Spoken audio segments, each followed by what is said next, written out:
Welcome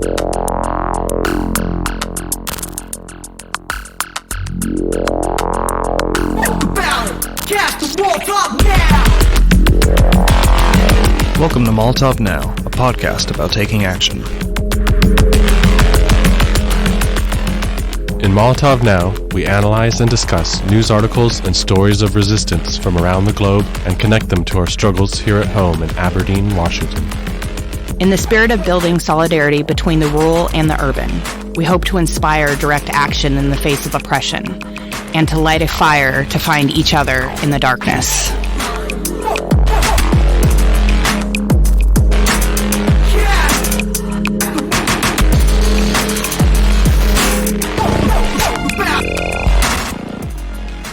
This is Sprout.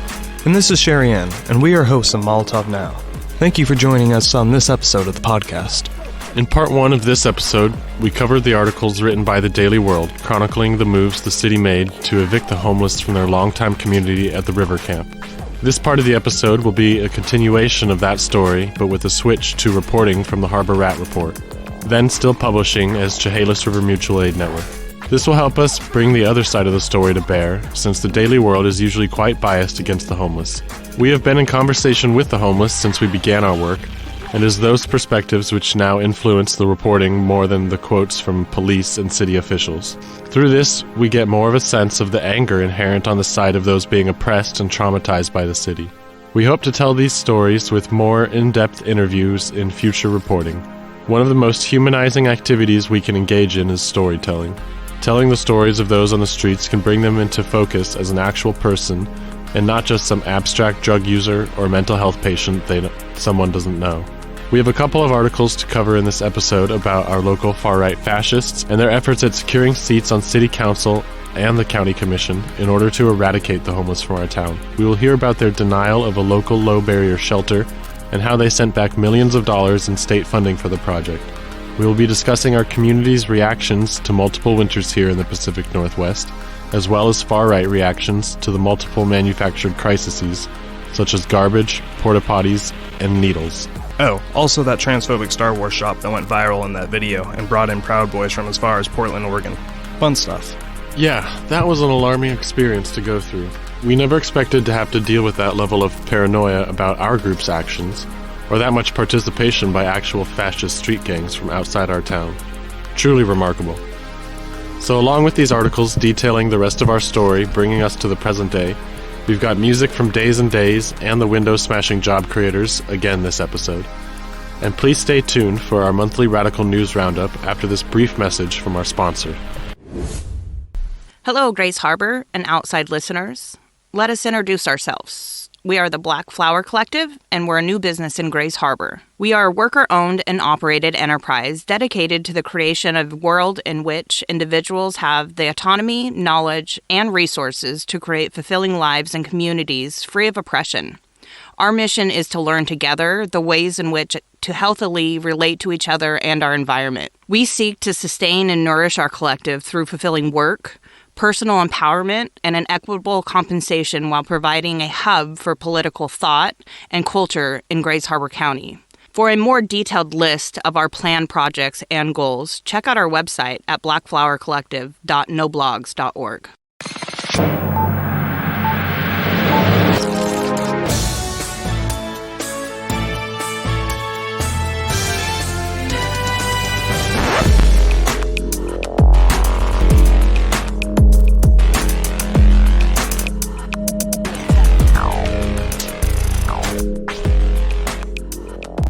Welcome back to Molotov Now.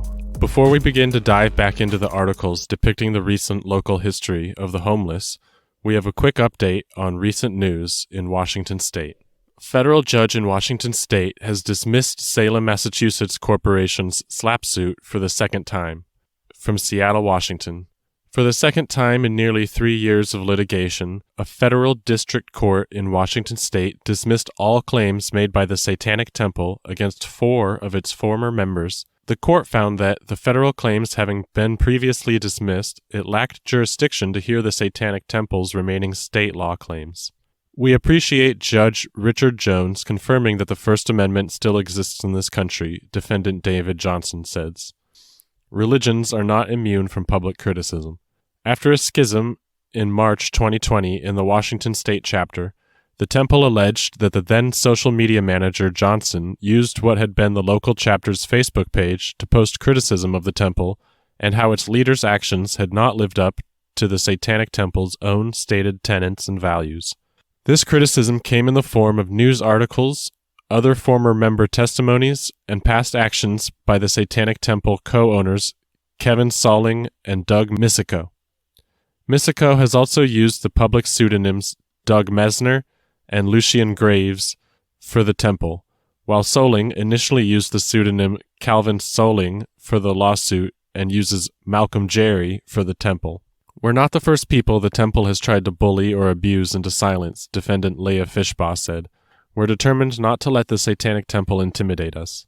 In initial court filings, Salem, Massachusetts-based for-profit corporation, United Federation of Churches, LLC, doing business as the Satanic Temple, tried to allege they were the victims of defamation. The court dismissed the defamation claim with prejudice in February 2021, citing First Amendment protections, but the remaining claims were dismissed with leave to refile. The Satanic Temple did so in March 2021, adding new claims, revising others, and dropping one. In April 2020, the temple's attempt at reconsideration failed, and all remaining federal claims were also dismissed.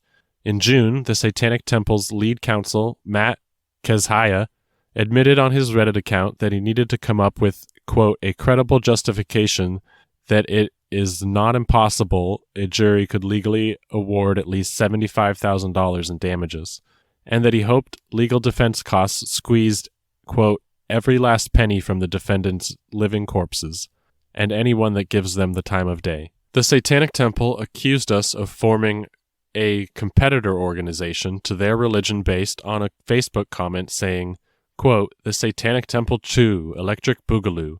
So the outcome was never really in doubt, defendant Nathan Sullivan said.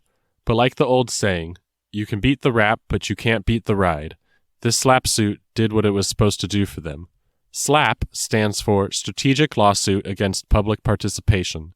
They are frivolous lawsuits with no legal merit designed to threaten targets into not criticizing the plaintiff. Such lawsuits stifle public debate or dissent, particularly when brought by well-resourced plaintiffs.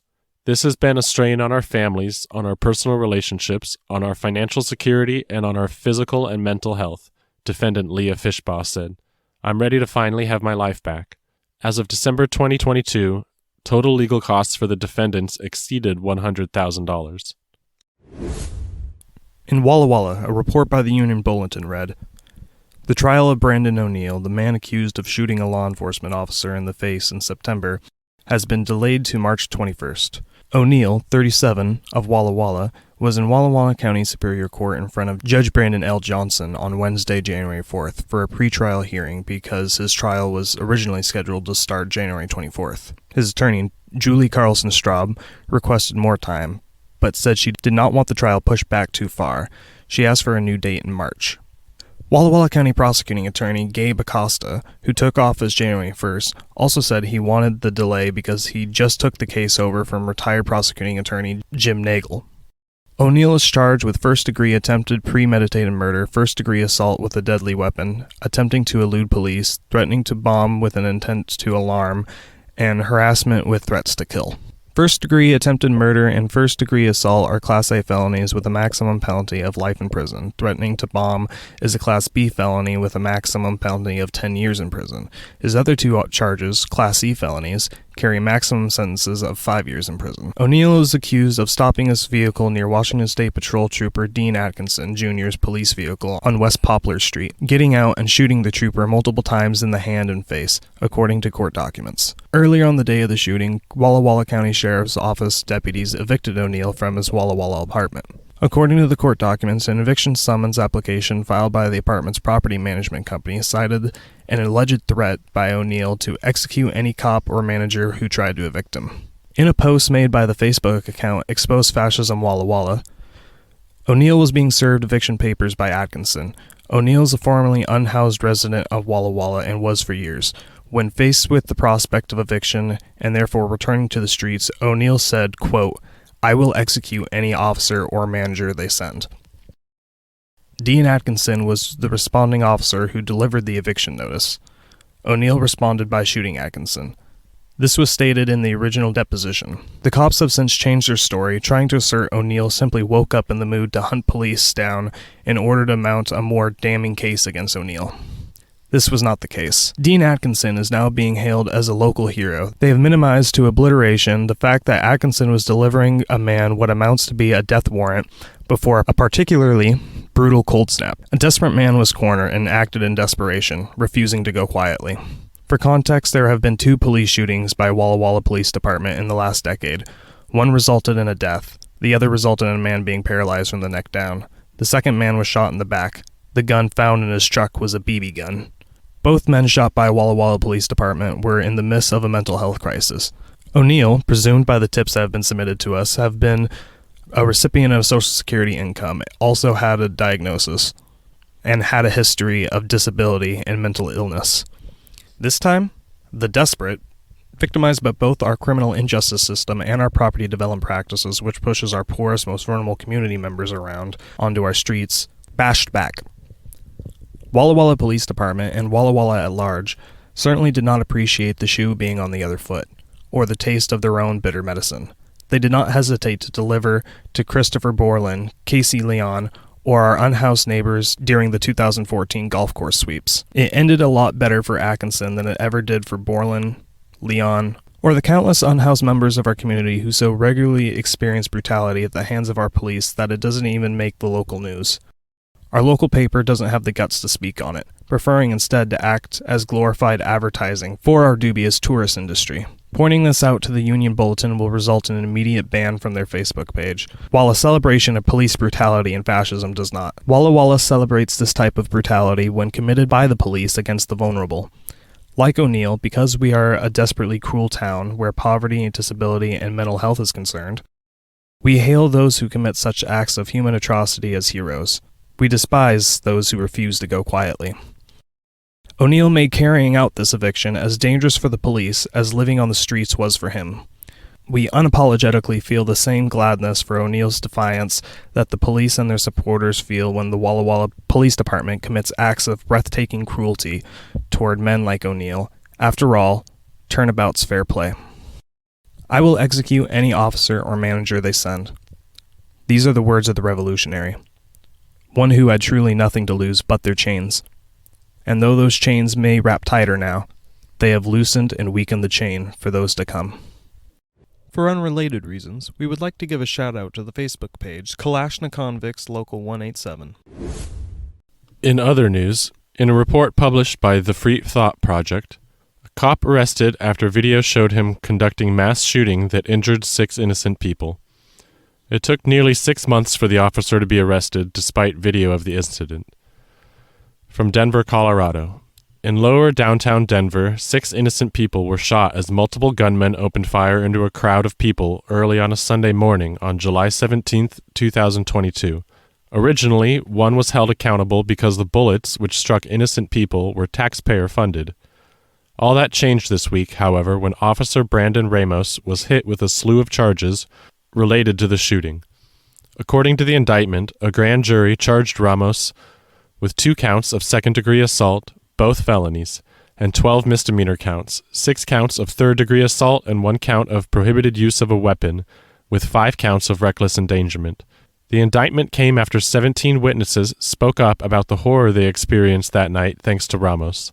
I want to thank the members of the grand jury who have spent many days over the last several months listening to testimony and examining exhibits, Denver District Attorney Beth McCann said in a press release.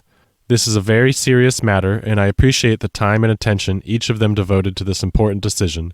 The case will now move forward in the courts. As was reported at the time, after repeatedly denying the request for a video for a month, the Denver Police Department released it, showing their officers recklessly firing into a crowd in their attempt to kill 21-year-old Jordan Waddy, who was seen on video dropping a gun and raising his hands in the air before officers opened fire. The video shows that Waddy never pointed the gun at officers and had, in fact, dropped it to the ground before they opened fire on the crowd. Denver police previously stated that Waddy was holding the gun by the slide on the top when officers fired, which means he couldn't even fire it. But the video proves he wasn't even holding it at all when he was shot. After they carried out a mass shooting, police would later admit that, quote, something went wrong, claiming that their response that night was concerning, a massive understatement. It's certainly concerning and demands a review from the police department from a tactics standpoint. From a policy standpoint, Matt Clark, a lieutenant in the Denver Police Department, said at a press conference after the shooting, "Did something go wrong? Yes. 6 people that shouldn't have gotten injured that night got injured.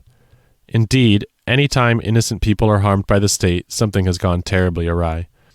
Instead of figuring out what went wrong that night and what led up to police officers disregarding the lives of hundreds of innocent people in an attempt to kill a man for dropping a gun, city officials banned food trucks that had absolutely nothing to do with the shooting. As Westword reports, the Denver Police Department announced that food trucks would no longer be allowed to operate between the 19th and 20th Streets on Blake Street, 19th and 21st Streets on Market Street, and 20th and 21st Streets on Larimer on Fridays and Saturdays. Clearly, those 6 innocent bystanders would have been spared had these evil food trucks not precipitated the environment which led to cops shooting into a crowd. Had the food trucks not been there that night, according to police, cops could have killed Waddy without shooting bystanders, or something like that. "We'll take out all the food trucks and problem solved," Sanjeen Mutik, a food truck operator affected by the ban, said sarcastically in an interview with 9 News. "Reality is the crowds are still going to be here. They're still going to be drinking, partying, and the police will still have to be involved for keeping the peace down here." Mutik said that the ban on food trucks, which are now required to set up multiple blocks away from the bar area, is hurting local families. 99% of the trucks down here are owned by immigrants, people who speak broken English, who have much more limited access to resources than a bar or a restaurant, or a hotel down the street would, Mutik told 9 News. "If we're speaking about 20 food trucks, you're most likely looking at 30 to 40 families that rely on a livelihood from down here. Food truck owners often come from disadvantaged backgrounds. They also tend to have less money and fewer political connections than other business owners," Justin Pearson, senior attorney at the Institute for Justice, told Reason. "Sadly, this makes them an attractive target when powerful city officials make an embarrassing mistake and are looking for a scapegoat."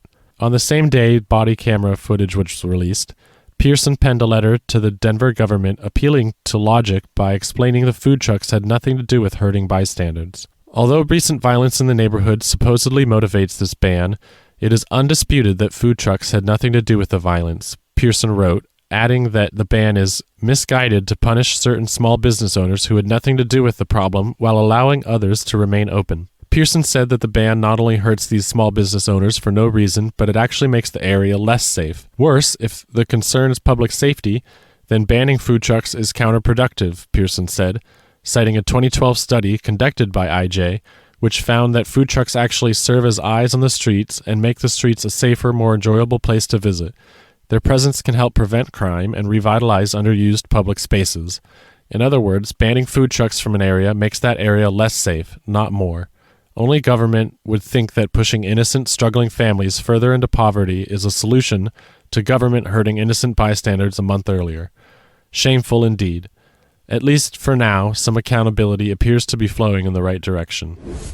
Stochastic terrorist Haya Raichik, the woman behind far-right anti-LGBTQ+ social media account Libs of TikTok, revealed her face during an interview with Tucker Carlson on December 27th. In an article published by Queer Insider, the account, with the help of various far-right GOP members, built a rapid online following for posting out-of-context clips featuring people deemed to be on the, quote, on the left, a lot of queers basically, framed in such a way to ridicule and or paint its targets in a detrimental way. In an hour-long interview, Carlson began by playing a video shared by the Libs of TikTok account, featuring mostly teachers with colorful hairstyles discussing personal pronouns and non-gendered concepts in classrooms. That's information that you should definitely have, but have never had until Libs of TikTok bothered to put it in one place and show you. And for doing that, the person who runs Libs of TikTok has been the focus of a lot of hate and many threats. So many that the person has remained anonymous until today, Carlson said, as he introduced Rashik. Ahead of the interview, Rashik jumped on Twitter to defend sharing people's videos in a way that frames them negatively, saying posting publicly available videos isn't harmful, hateful, or dangerous. You know what is harmful, though? Confusing kids about their identity, stealing childhood innocence, exposing kids to adult sexual entertainment, giving kids porn in school, and sterilizing and mutilating kids. After the interview aired, Rashik shared a screen capture showing Twitter's new CEO, Elon Musk, having liked the tweet. Shortly after the Carlson interview aired, social media users began sharing an article by Chad Loader, who identified Chaya Rashik as being among some since-prosecuted insurrectionists on January 6 during the Capitol riots. Today, Chaya Rashik, a professional bigot whose anti-LGBTQ posts have been blamed for threats on children's hospitals, revealed her face for the first time in an interview with Tucker Carlson in which she called the LGBTQ community a cult. The article reads, "My analysis of the video footage leads me to believe that Chaya Rashik was not merely present near the Capitol on January 6th, but that she trespassed on restricted Capitol grounds that day. In the rest of the article, I'll walk you through the evidence I used to draw my conclusion, so that you can form your own opinion. For more information on the evidence of Rashik's involvement in the January 6th insurrection, go to bit.ly/LOTT exposed."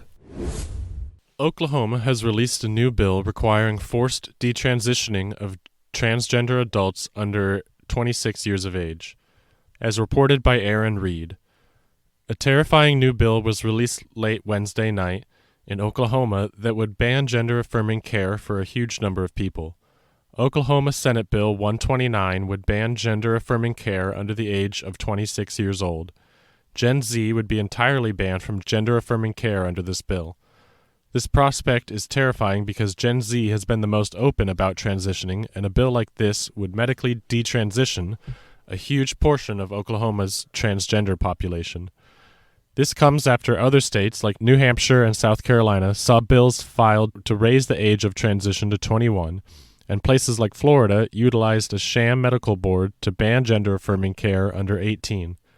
Slowly, states are moving toward an outright ban on being transgender. It is for these reasons that people have begun calling the attacks on gender-affirming care an attempt at genocide. Adult medical detransition bills have been a hypothetical escalation until recent weeks. Anti-trans organizations such as GenSpect and Transgender Trend started pushing for an 18 to 25-year-old bans this year. Up until recently, the closest we have come was a representative in Missouri musing over increasing the age of the bill to 25 years old, a decision they declined to make. These earlier discussions of 25 and under bans and indications in committee hearings in states across the United States led me to make a call several months ago that at least one state would attempt to ban gender-affirming care for this age group. If this bill passes, it would be the harshest anti-trans bill ever passed. Oklahoma has already been on a downward trajectory for transgender rights.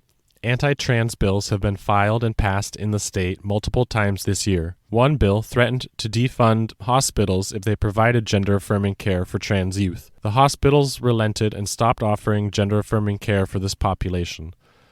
Other Oklahoma bills that have passed include banning all trans youth from bathrooms that match their gender identity, as well as a sports ban. Gender-affirming care saves lives. One study in JAMA showed that gender-affirming care reduced the risk of suicide by up to 73%. The consequences of banning this care, especially for such a large population, are horrifying. It would outright cause an increase in the death rate in the trans community via suicide. Mental anguish from withdrawal of gender-affirming care and refeminization or remasculization would be too much for many transgender people to take, and the community would face one of its worst mental health crises, leading to real physical harm. Bills like this are designed to do two things: stoke fear in the trans community and turn up the temperature to banning gender-affirming care entirely by shifting the Overton window. Even if these bills don't pass, they help drive trans people out of the state or back into hiding. Likewise, they make it easier for, quote, moderates to then react with banning the care for those only under 21 or only those under 18. It's easy to see this effect when just 3 years ago the main debate was over transgender people playing sports, and now we are looking at states attempting to eliminate their transgender populations entirely. The movement of the Overton window continues to threaten all transgender people in the United States. Recently, Texas released a resolution calling for an end to gender-affirming care entirely. These bills are designed to be passed as anti-trans voices take over the Republican Party. People like Haya Raichik of Libs of TikTok, Tucker Carlson, and Matt Walsh turned their huge audiences on the trans community in a moral panic unlike anything we have ever seen. It is imperative that we show up and stop these bills, both in Oklahoma and around the United States. It's Going Down reported, on New Year's Eve, anarchist abolitionists and angry community members across the so-called United States, Canada, and all over the world all took part in yearly noise demonstrations outside of jails, prisons, detention centers, and juvenile hall facilities. Several communities used noise demonstrations to highlight ongoing campaigns and denounce recent deaths inside various facilities, such as in Tucson, Arizona, and Norman, Oklahoma.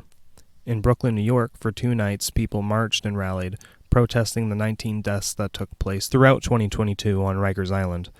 In Central California, people across the state converged on Corcoran Prison, the site of ongoing organizing on both sides of the prison walls.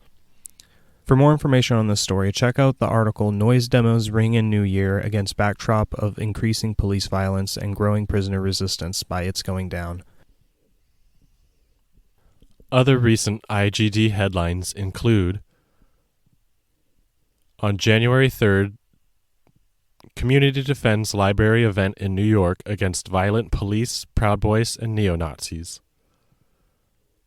On December 30th, In Contempt number 24, Mumia pushes for new trial, updates on anti-fascist prisoners, support, #StopCopCity arrestees. And on January 6th, Inside the Wood Street Commons Fight Against Displacement. And CrimeThink has published an excellent year-end review called A Year to Endure on their website, crimethink.com. And now it's time for a musical break with the song Communism in Space from the Window Smashing Job Creators. Hit it! 1, 2.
Welcome back to Molotov Now. When we left off this story, we had just entered the period of our story in which the anarchists in town had started organizing the local Food Not Bombs chapter, among other things like starting the mutual aid network. Our local mutual aid efforts began in 2020 during the George Floyd uprising. The project Chehalis River Mutual Aid Network was born out of the Black Lives Matter rebellion in so-called Seattle. We started by helping the folks at the Feed the Movement table in Capitol Hill. We hit upon wraps as a good handheld and transportable method, made a few deliveries to Chaz, and haven't looked back. Been making regular deliveries ever since to various groups in the local area. We wanted to extend our solidarity and our food to our own area, as many here remain incredibly food insecure. Both housed and unhoused alike. So to that end, we organized a local chapter of Food Not Bombs. These efforts continued after the uprising as fire season hit, followed by a brutal winter leading into the beginning of the pandemic. There has been crisis after crisis ever since. After a particularly cold week during which zero institutional assistance was offered to the homeless, the Harbor Rat reported in February of 2021, Polar vortex catches many unprepared, including mutual aid groups. Over the weekend of February 13th, a polar vortex swept through the region, bringing freezing temperatures and threatening the unhoused community in town. This was not technically a surprise since winter occurs literally every single year, and Grace Harbor Emergency Management was citing the National Weather Service's reports on potentially lethal temps as early as February 9th. As of February 12th, we were on the phone to Coastal Community Action Program, known as CCAP, trying to figure out how to get more spaces opened up to shelter folks on an emergency basis. We learned a lot in those talks and were somewhat deflated to learn that neither the city or the county had any plans to open up more spaces for shelter. There is only one cold weather shelter in town, ran by CCAP and funded by Grace Harbor County, with a capacity of just 25 people. The contract specifies this minimum capacity and its minimal hours of operation. Despite receiving thousands of dollars for this facility, it remains apparently understaffed according to CCAP. This understaffing is what contributes to its low capacity, since Grace Harbor County imposed stricter restrictions on the ratio of sheltered individuals to staff following a COVID-positive test there earlier this year. This test, the restricted spaces, and a general lack of trust in the institutions running the cold weather shelter have led to it being underutilized as a shelter. The county's own estimates put the number of unsheltered people living in the county at anywhere between 500 and 3,000 people. They delineate, define, and qualify between types of homelessness from, quote, literal homelessness to, quote, unstably housed. As if those unstably housed aren't literally homeless. There's still people without ownership of a home to stay in. There's still people who might not have a guaranteed place to sleep that night. Yeah, it's a way for them to split hairs so that they can focus on the smaller number of people that are, quote, literally homeless. And what are these definitions? What does it mean to be literally homeless as compared to unstably housed? This is just a way for them to downplay the severity of other people's situations who are just on the verge of that same type of chronic homelessness. That, like, just because I have a couch to sleep on tonight doesn't mean I'm going to have one tomorrow. Well, that's not how the county looks at it. They see it as, if you have a couch to sleep on tonight, then you're in a better predicament than someone who doesn't have a couch to sleep on that night.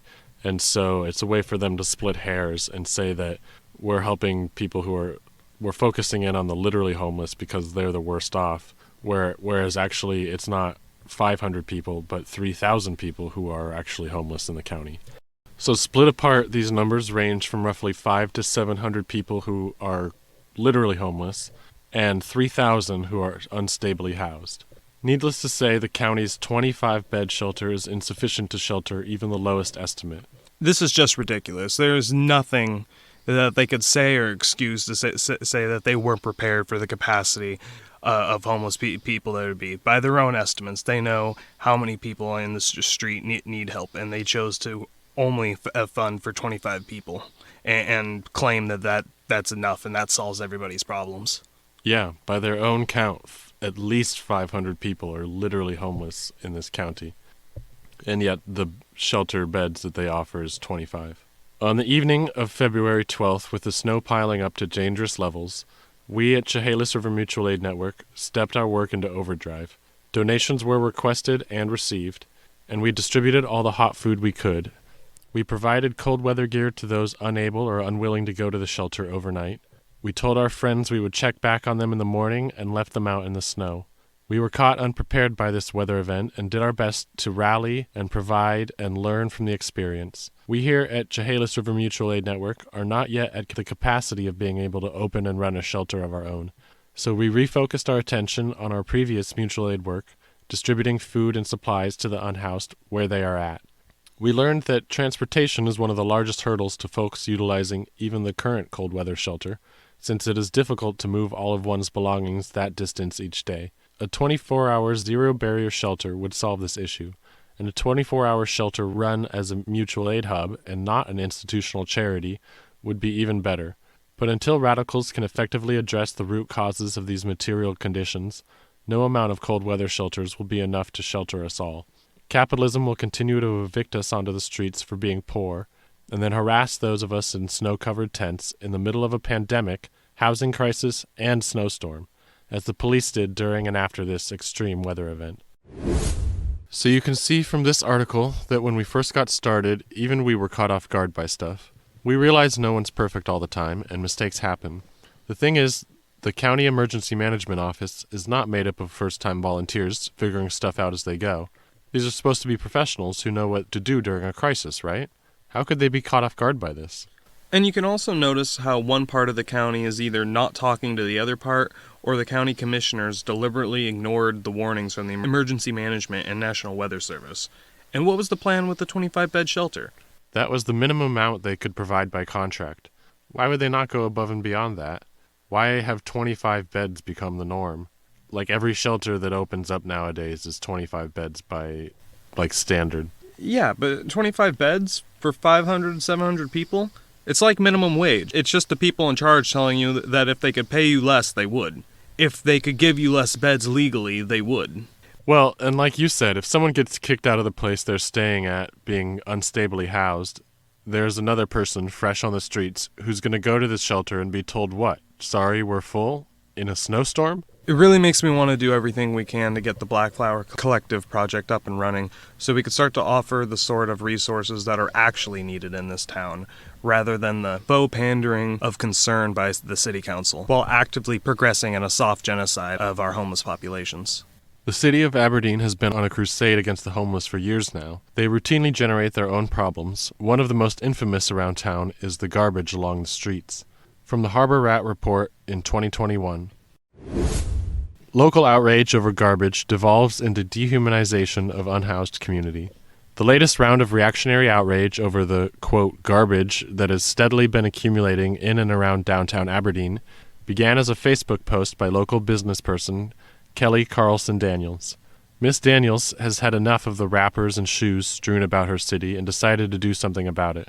She began snapping photos of pieces of garbage lying around town. This soon led her to the unhoused community behind City Hall. Soon she had abandoned the garbage documentation escapade for a bigger game, taking highly intrusive and exploitative photos of the private spaces where these folks live, going so far as to enter the camp and take photos of people's living quarters, trying to document what? Garbage? Once back in the comfort of her house, these photos were posted to her account, and the comment section opened up to a whole new interpretation of the term garbage. As conversations ensued, it became more and more clear that the garbage that most people truly seemed upset with were actually the human beings being subjected to a disgusting lack of shelter in our community. The familiar garbage talking point only provided so much cover, as people in a comment thread, locked from public input, let their thoughts be known. While some blamed city officials past and present, others simply blamed the unhoused folks who have daily concerns about where to sleep and eat for not operating their own garbage services. All of this social media chatter, especially from business leaders, led to the smallest of actions by elected city officials. They hired 2 temporary workers to clean up the streets until another plan can be thought of. It also contributed to an article on the Daily World about the so-called garbage problem. This thread on Facebook soon turned just as toxic as the last, with a photo of people's homes, not garbage, credit of Kelly Daniels. The previous mayor, Eric Larson, even commented to remind everybody that the current mayor had cut the cleanup program after taking office, only to reinstate it now. So in short, a right-wing mayor was elected, cut a program that helped clean the city streets of garbage.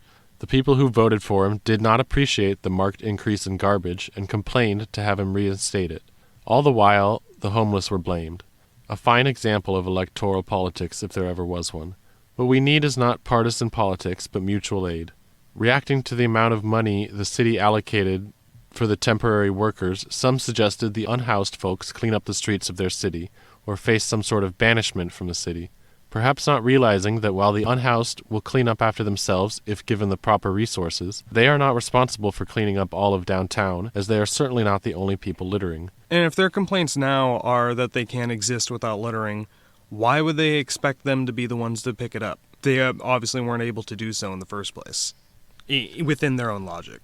Yeah, no, it's probably the lack of trash cans around town that contributes to the amount of trash on the streets, more than anything. According to the report, the fact that people will clean up after themselves if given the chance and the resources to do so is evidenced by the cleaning done by them today after being provided dumpsters by the city and garbage bags by us at Chehalis River Mutual Aid Network. Most people tend to clean up after themselves, but it's hard to DIY a dumpster or a garbage truck. The final form of this whole debacle was not calls for the obvious solutions of providing people with the tools and resources to take care of themselves and their community, but more dehumanization. The issue here is not unhoused individuals, it's not even garbage. The issue is the systems we live in that demand the lowest possible wages and the highest possible rents, all at the service of profit.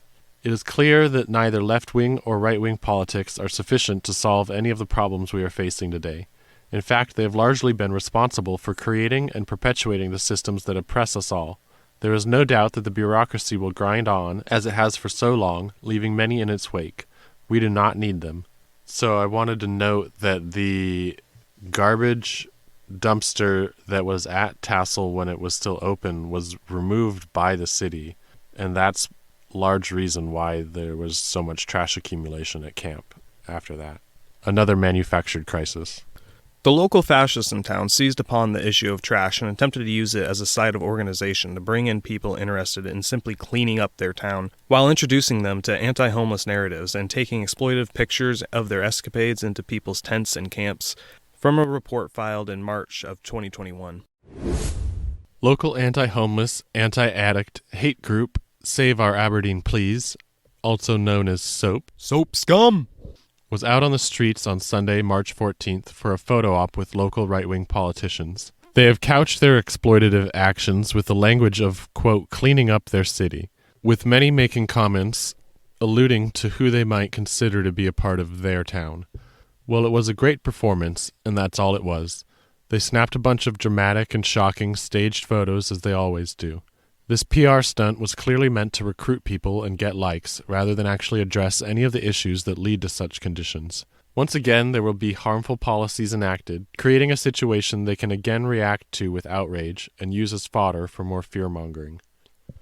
I think we can all agree that litter of any kind is not good. It can be unsafe for those coming into contact with it. It can get into very sensitive ecosystems that deserve our care. No one is advocating for more litter, and this is the point. All involved would appreciate the city do its fucking job and clean up the trash around town.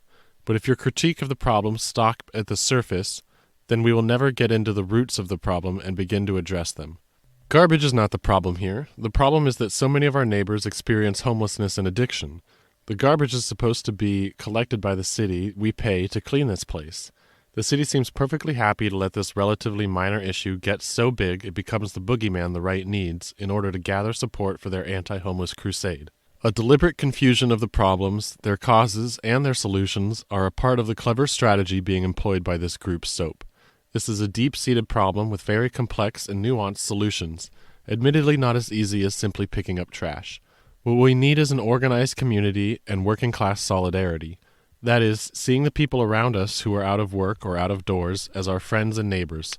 If the system can treat them like this, what's to stop it from crushing you and your family next under its ever-expanding need for shareholder profits? So this really starts to reflect the anger that we were seeing at camp at the time. People felt like, after the city evicted them from the river and told them they would have a new spot to go to, then being locked in this stupid parking lot behind City Hall for way too long, that they were exhausted and done fighting with the city over stuff. They were angry at the fact that nothing was being done, and there was no clear avenue to take any action. How much of these efforts are really about cleaning up the city, when the only time these people do this is when they do these big photo ops? What is cleaning up a small part of the city going to do long term, especially when this isn't something you actively do? Well, I think in their frame of reference, they are cleaning up the city. Well, yeah, if you're following what their interpretation of what the garbage is, which, as we have seen from previous articles, how garbage has become a dog whistle for local reactionaries to refer to and dehumanize our house's population. For those unfamiliar with the term, a dog whistle is a strategy of communication that sends a message that the general population will take a certain meaning from, but a certain group that is in the know will take away the secret intended message. This often involves code words. This tactic is employed heavily on the right wing and made popular through famous dog whistles such as states' rights in reference to the support of slavery or the Southern Strategy era politics. Well, they weren't done. In fact, this was the beginning of small groups of them going out and doing this regularly. They assembled again the next month, this time sporting the new tactic of invading campsites and snapping photos like Mrs. Daniels was of people in their tents. This is also the one where Wes Cormier starts his blog. Our friends at Save Our Aberdeen Please, or SOAP, will be returning to the steps of Aberdeen City Hall on Sunday, April 25th at 1 p.m. for another round of their exploitation and misery porn. On top of continuing to stage these so-called cleanup events, they have begun to display a few new tactics. Apparently they have found some folks' camps and invaded them, taking incredibly exploitative and potentially illegal photos of people in their homes. Yes, you heard that right. These fucking people are going around snooping on people as they lay in their tents. What would you do if these women were at your house snapping photo of your messes, opening your house up without your consent to be judged and analyzed by assholes online whose houses probably aren't much cleaner? Our friends on the streets have told us about constant harassment by people driving by, as well as by the police and the Washington State Department of Transportation, with some drivers coming by so regularly as to be recognized. Not to mention the very real possibility of deranged right-wingers escalating into causing real harm. The dehumanization from this group has now been paired with the tactic of documenting known locations of vulnerable people. This puts them in great risk of facing more harassment or attacks from SOAP followers, many of whom display a range of shittiness, from callous disregard for human life to calls for real violence. In late March, as though in response to our previous article on SOAP, a weekly blog called the Grays Harbor Weekly appeared from Wes Cormier. Besides typing a small 7-sentence Facebook post and trying to call it news, this blog seemingly serves as the SOAP/GOP propaganda outlet. He has published a puff piece for SOAP and its leader and activist, Casey Morrison. Casey Ann Morrison, the Needle Queen, trying to clean up our streets with soap. As we'll see as we go further on in the episode, Casey Ann Morrison, along with Debbie Ann Parashini, both have used SOAP as a political breeding ground for their campaigns that they use to get on a city council today. This is already getting scary for folks at camp. To have a stranger in their space like that snapping photos, it's just a recipe for disaster. The article also details the laws surrounding personal privacy and legal protection afforded to everyone with a home, whether it is a tent or a house. The same constitution that protects you and your home protects people in their tents too. The next target for these soapists was the local needle exchange, ran by Willapa Behavioral Health, who drives in weekly from the next county over to operate a needle exchange in Grays Harbor County. Because the county commissioners, Jill Warren and Kevin Pine, voted to end the county-run needle exchange after previous efforts to protest it and efforts to run for office against it were successful. From the piece, Get Clean or Die, it's time for the harbor to gentrify. SOAP is at it again. They have been feeding their buddy, Jill Warney, unfounded rumors about the big, scary needle exchange that helps keep poor people safe. In this article, we will hear what Jill has to say to the City of Aberdeen City Council about what she's been hearing and debunk every single point she tried to have. The claim that Willapa Behavioral Health doesn't require a one-to-one exchange of dirty needles for clean needles is false. This would be apparent to anyone who had actually attended it and talked to Willapa Behavioral Health staff about the process and seen it in action. The disturbing part is that both concerns she brings up have the same answer. Let's examine these supposed problems individually in more detail. First, she asks, why would people pick up that many clean syringes? Simple. It's because people have been harassed and intimidated by her supporters at every exchange, from shouting shame and other hurtful and harmful things at people, to open carrying pistols and other weapons, to forcing people to walk past their protests just to attend. This has led to a sharp reduction in overall use of the exchange, as well as the generous folks picking up dirties from multiple people, which is allowed by the program, and returning with clean needles, thus reducing the number of individuals exposed to the cruelty of soap. Next, she asks, why is this exchange located in the parking lot of an addiction treatment center? Again, it is because of constant harassment by SOAP and county commissioners in previous years, leading to the treatment center being the only place willing to host the exchange, not too dissimilar as to the location issues for cold weather shelters down the line. Not to mention that harm reduction and treatment services are often paired together. So we can see that both these problems are manufactured by Jill Warney and her supporters, and a substantial part of the community of Aberdeen are aware of their agenda and do not wish to see it enacted. Perhaps, instead of making wild assumptions based on the biased reports of her supporters, she should come to the exchange herself and see how it works. She could also just speak to her colleague, Kevin Pine, who actually attended the exchange and agreed that it was 1-to-1.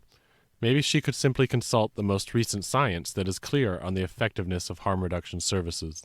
If they ever had any actual alternatives to propose, that would fall in line with their constant insistence that they care about addicts, then it might be worth a listen. When someone utters the ultimatum of get clean or die, it makes it hard to see how that can be true. Oh, the needles. Grab those pearls, take a seat, pull up your fainting couch, and prepare to gasp. Drug users need needles. You might not like to hear it, but the science is clear that needle exchanges work both to combat disease and reduce use. On a local level, in recent city council meeting, Councilmember Joshua Francie, who does regular cleanups of the local waterways and areas around town, reported finding less than 20 syringes in his most recent cleanup. This, plus all the children playing daily in the various parks around town, leads this author to ask the obvious question, where is SOAP finding all these needles? The only thing this group ever says is, what about our kids? Our kids can't play in the parks. Yet a simple drive around this town would say otherwise. Really, take a drive around town and see for yourself if there are kids playing in the parks.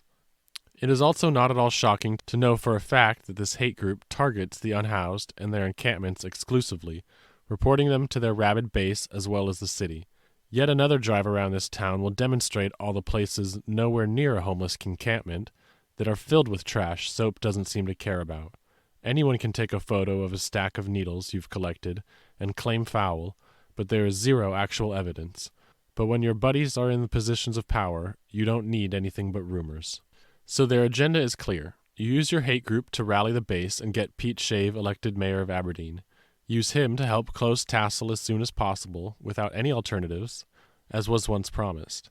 Then get Jill Warney and Kevin Pine elected commissioners to both end the county's needle exchange and prevent a shelter from opening. Then Casey Ann Morrison, Debbie Ann Piercini, Melvin Taylor, and Tara Croft, and David Lawrence all run for city council to stack the council for the Christian, neo-fascist far right. That way you can advance your agenda of cleansing Aberdeen of the dirty and the poor to make way for your tourist centers and corporate retreats, Tesla charging centers, and whatever else they can dream up. This crowd is even opposed to the new Quinault Treatment Center, which is supposedly the one thing they advocate for, treatment. If it didn't serve their agenda to complain about the exchange setting up in the parking lot of Grays Harbor Treatment Solutions, then they would likely be opposed to it as well. So here we can see the payoff for these ghouls on the far right who pushed to get these two jokers elected to the county commission. Neither of them had any political or public administrative experience. They were elected on a platform of doing whatever it takes to push the homeless out of town or kill them trying. This whole thing stemmed from a letter to the city council in which Jill Warney actually said that people are going to get clean or die, and it's that simple.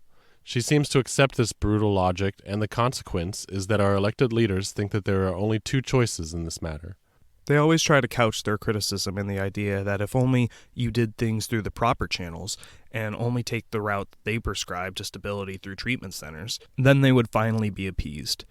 Their recommendation is pulling oneself up by the bootstraps, because they understand as well as anyone that it is physically impossible to pull oneself off the ground by pulling on your own boots. That is where you can begin to see the root of their opposition to the treatment center just as much as anything else.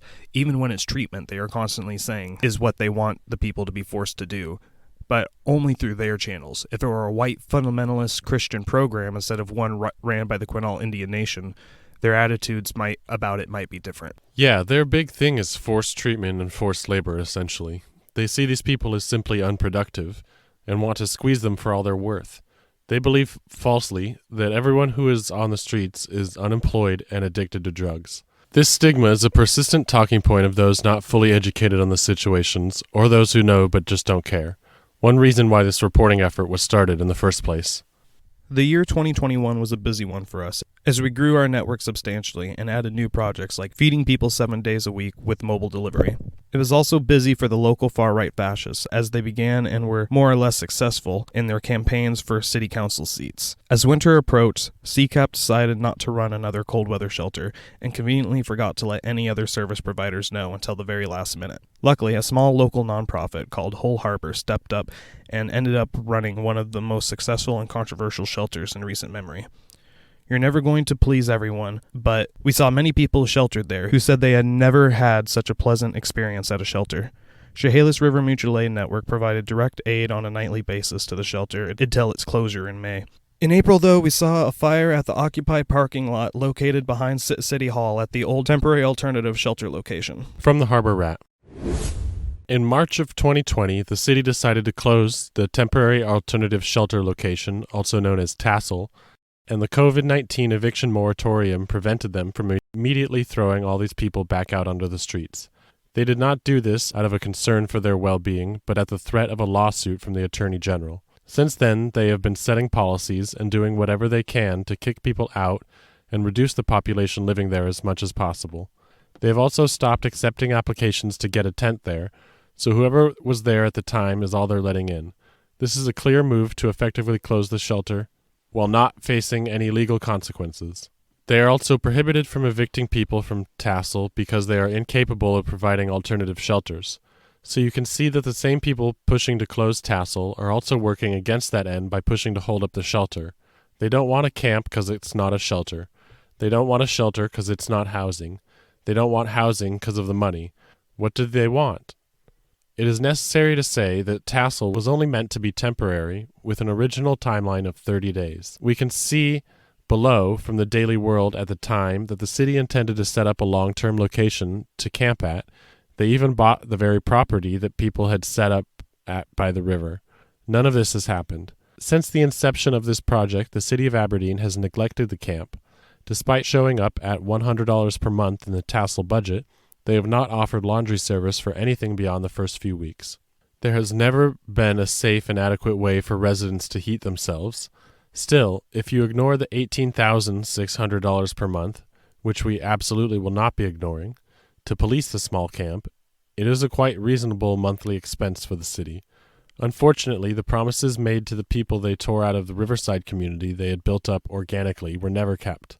This is not at all shocking, as we know by now that the state doesn't function to take care of people.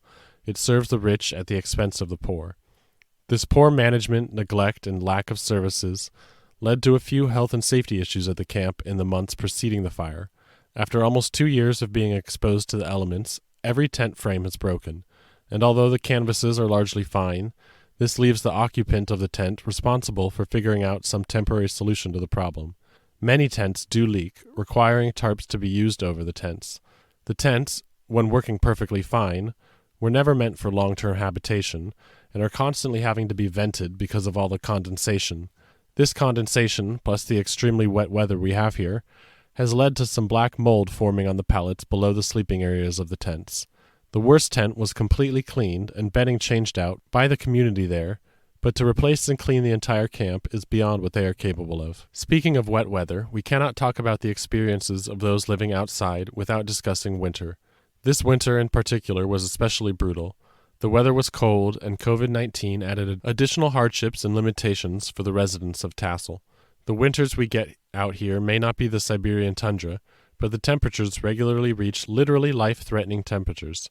People living at Tassel have not been allowed any safe and reliable way to heat themselves. This makes Tassel one of the most dangerous places an unhoused person can live. Elsewhere, they might at least be able to warm themselves and avoid fascist harassment. So, faced with the proposition offered by the city of just freezing to death, people resisted by surviving and using what resources they had to provide each other heat throughout the winter. Without proper infrastructure in place, less safe methods of heating were employed in order to not die. Even so, at least one resident suffered from frostbite this winter. To be very clear, the cause of the fire is still unknown. As of the publishing of this article, no results had been offered for the investigation conducted by the fire department. This author does not assume that the residents or their methods of survival contributed to the fire in any way. That said, the right-wing response has largely been reactionary, and to heap all the blame on those with very little power in the arrangement between them and the city. So this article will address those rumors while trying to remember that no cause has yet been determined. So, from the ground up, we have moldy pallets, broken tent frames, leaking tents, dangerous living and heating conditions, deadly cold temperatures, on top of months of poor planning, management, and lack of services, and neglect by the city. This is the situation going into April, when just before 7 a.m. on Thursday, April 1st, a fire broke out at Tassel from an unknown cause. Many started placing the blame on heating methods employed by the residents of the camp. Whether propane tanks or various extension cords, they took to social media to spread false rumors. None of them seemed to question why the residents of Tassel were using such undesirable methods of heating as they were, because if they had, they would realize that people cannot be forced to freeze to death by their government. These are small government people, right? People have the right to exist and to take action to survive. When the city didn't provide a safe and adequate way of heating the residents of the camp throughout winter, they set up the conditions for this fire, and consider how much deadlier it could have ultimately been. Following the fire, the city moved in with cleaning crews and heavy equipment to further traumatize the residents by throwing away many people's belongings, evicting one resident, and removing the tents from a few of the residents. The person who lost their belongings to the fire was so traumatized that they decided on their own volition to leave the camp. The city did actually replace one single tent that was damaged. Chehalis River Mutual Aid Network mobilized a campaign to pressure the city to replace every tent and the platforms beneath them to no avail. This is another cycle we see every year. Each winter there's a rash of fires as people desperate for warmth turn to burning whatever they can to stay alive, such as propane, alcohol, hand sanitizer, or garbage. It's sad and unfortunate that people would punch down, basically, to blame the homeless or poor-housed people for using unsafe heating methods when there isn't always a safe alternative. People got to do what they need to survive. I mean, at this point, the parking lot is just essentially being squatted, right? Yeah, this is after the original attempted eviction, which failed and was successfully resisted by the network and the campers. The city was mad at them for being in the parking lot after uprooting them from their homes and putting them in the parking lot to begin with. So this is when campers have been occupying the lot for a while and managing it themselves. So shortly after this is when Mayor Pete Shave destroyed all those pallets that were brought in to build shelters for people. Yeah, that's right. In fact, check out this clip of Pete Shave talking about that very event in a council meeting shortly after the attempted eviction.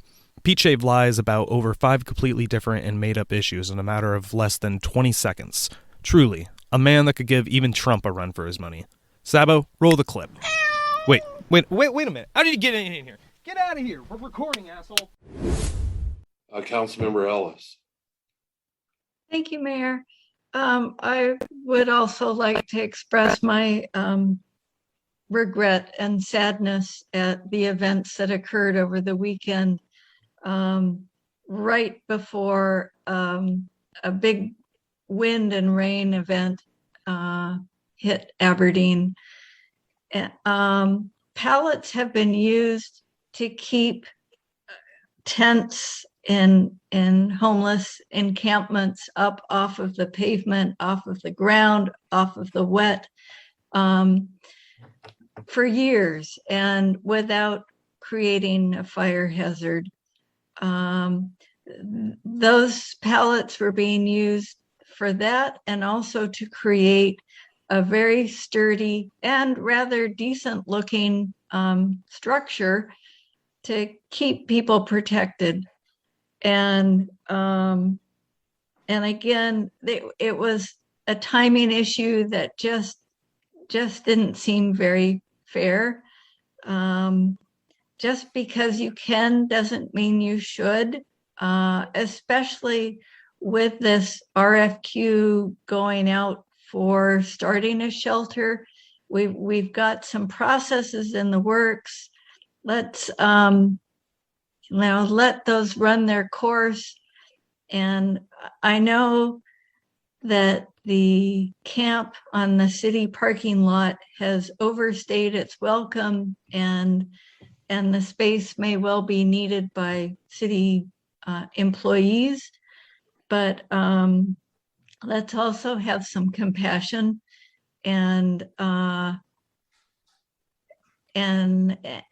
look at the bigger picture and look for some workable options. And I would really like to be on the committee that's looking into this as well. Thank you. I just want to comment that this is all good and well, and I appreciate everyone's compassion. Every one of them tents down there have pallets under them. And obviously you didn't know that, but they do. And all these extra pallets they brought, they were going to burn them. They've been using a old style barbecue thing to have an open fire. And the fire department told them they couldn't do that. And they were cutting our tree branches out down there to burn. And then they had somebody bring in all them pallets, and they were going to tear them apart and cut them up and burn them. That's why we got rid of all that. It's a fire hazard. So I know you didn't know, but they have pallets underneath their tents now. Councilmember Ellis? Thank you, Mayor. I just wanted to respond to your comments in that I spent Sunday morning at the camp talking with people, and later talking with them again in the afternoon. And not all the tents are on pallets. If they needed firewood, they could get firewood. You can see there are two structures with new black PVC plastic. Those are structures they made using the pallets and PVC pipe, and then covered with plastic.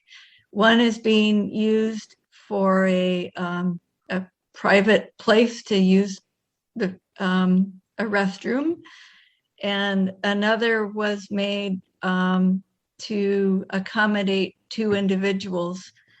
They were hoping to replace some of the rickety tents with these structures and not to burn them.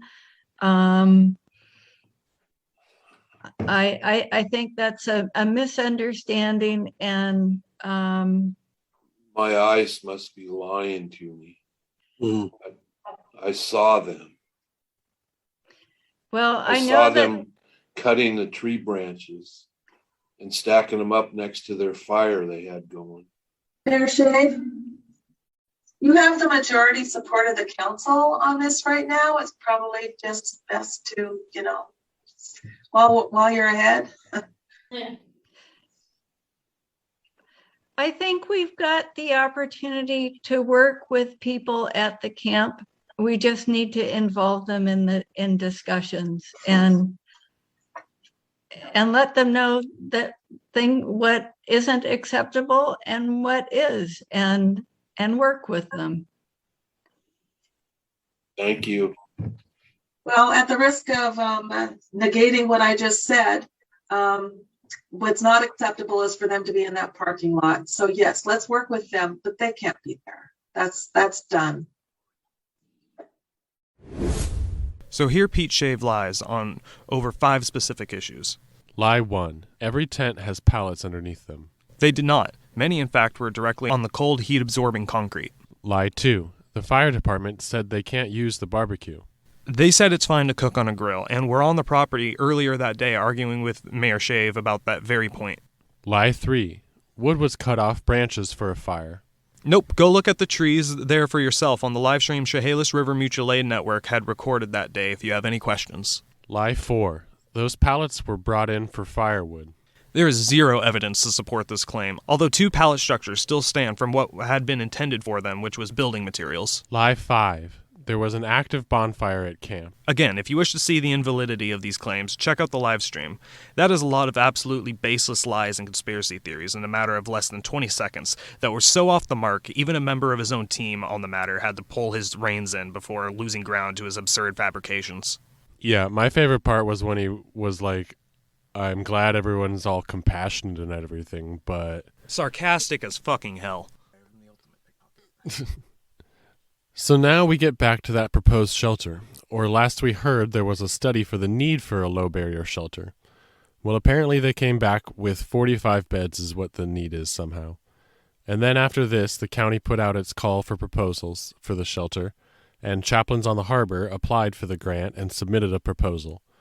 So this is the fallout from them discussing that and the 2 fascist commissioners dragging their feet and stalling to the point where the money for the project was returned to the state. From the Harbor Rat. Grace Harbor commissioners met on Tuesday, April 20th, and on the agenda to discuss was the chaplains on the harbor bid for a 44-bed shelter for Aberdeen.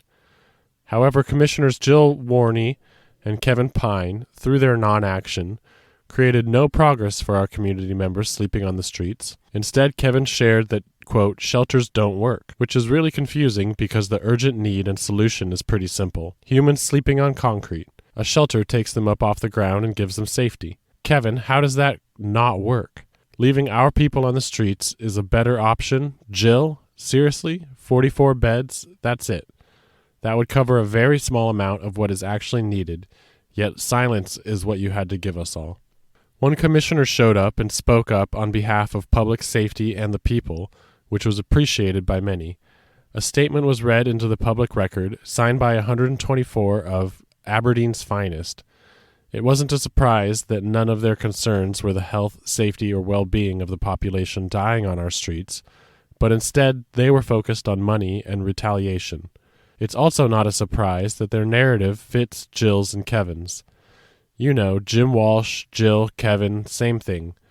When the city and its citizens support something fully, a qualified organization meets the requirements to handle it, the state hands over $1.1 million to fund it, and still these 2 took no action. That's not only reckless and inhumane, it shows as clear as day the people they are serving, and as sure as shit is not the population of Grace Harbor. When we have people with this control putting politics above whether people live or die, it's a huge issue, a life and death issue.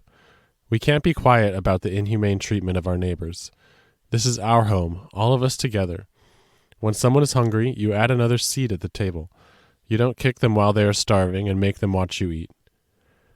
This inaction on the part of the commissioners raises quite a few hurdles for the new project going forward. One hurdle is clearly funding. Those behind the proposed shelter will undoubtedly start looking at legal recourse as well as alternative funding options, and we will update as soon as news comes in. Our group is far more limited in its funding options, but the city does own many plots of vacant or otherwise unproductive land, including the original Riverside property. A second hurdle is the rising threat of far-right fascists and their escalating threatening and harassment of the unhoused and their advocates. A third hurdle is the contingent that has arisen in opposition to the unhoused population. These people are on an escalating trajectory of violence, including documenting and publicizing known camp locations, drive-by harassment of unhoused people, threats and harassment of folks at the needle exchange, and now formations of a neighborhood watch. So the commissioners were basically not taking any action on this proposal as a way to block the project. I think they knew that simply voting no would be a bad look, but if they asked stupid questions for long enough, they knew the project's funding would eventually fall through. Yeah, $1.1 million for a year-round shelter sent back because 2 individuals didn't understand how to do their jobs. That's a lot of money to turn down because you're worried that too many people might get sheltered. Their main concern was the low barrier aspect of the shelter. Low barrier, as per dictate of the state, not no barrier. They were trying to act as if it would be a virtual trap house with people doing drugs on site and shit. Yeah, that was a rumor going around at the time, that basically low barrier meant that there would be no rules and no laws. Like, literally, people were worried that this would become some no-go zone for police. They were literally asking if there would be any rules for the shelter. And like you mentioned, the low barrier status was imposed by the county's request for proposals. So there's no other form of shelter that could have gotten approval through this method. Of course there's going to be rules. All that low barrier means is that you don't have to be sober. And why should you have to be sober to access county-funded shelter? If the Catholic Mission wants to make its own sober rules, they are able to do so because they are a private organization with private funding. But if this shelter is going to be fully funded by the state through the county, then it has to be accessible to everyone. That doesn't mean that anything goes and rules and laws don't apply. No, it simply means that people can't be kicked out for refusing to take part in additional services or because they are an active drug user. This is what they try to make it sound like, that people would be actively using while at the shelter. Well, they were acting dumb, but I don't think it was stupidity. It seems too targeted and too aligned with what they were elected to do for me to believe that they don't know exactly what they're doing here. No, these actions are clearly deliberate. If they hadn't been elected to do precisely this, I could see it. But given their history and the context of their seat on the commission, it's pretty obvious what's going on. And now it's time for a quick public service announcement from the Department of Re-Education. Are you tired of high rent costs, getting paid peanuts, and having your bodily autonomy stripped from you by the Supreme Court? Try direct action. Direct action means doing stuff and is a fast and effective method of solving all of capitalism's problems without involving the state. Do you want free housing, healthcare, food security? Go out and get them. If people are homeless, organize a housing takeover. Find an empty house and put people in it. If people need healthcare, organize with professionals in the medical industry. Create free clinics and provide medical mutual aid. And if people are hungry, get together with your community and start a community fridge. Get those hungry people some good meals. It's that easy. Note, doing direct action is not actually easy and takes a whole lot of groundwork, but it is rewarding and might actually help us create a better system. Try direct action today.